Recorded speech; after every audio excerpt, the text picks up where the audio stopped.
Hello everyone, good evening, जय माता दी। तो लास्ट टाइम भी आपने मेरी वीडियो यहीं देखी होगी और बहुत टाइम हो गया मैं वीडियो पोस्ट नहीं कर पा रहा हूँ किन्हीं रीज़न की वजह से। तो पिछली बार मैंने दिखाया था ये जला हुआ व्यू आपको।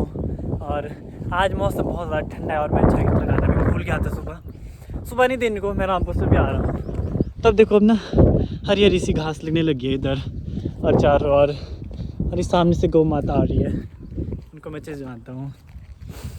हाँ, अब मेरी वीडियो थोड़ी कम आया करेगी। मैंने नहीं किया ये, उधर गाय ने किया और आगे से बैल देवता जी भी आ रहे हैं।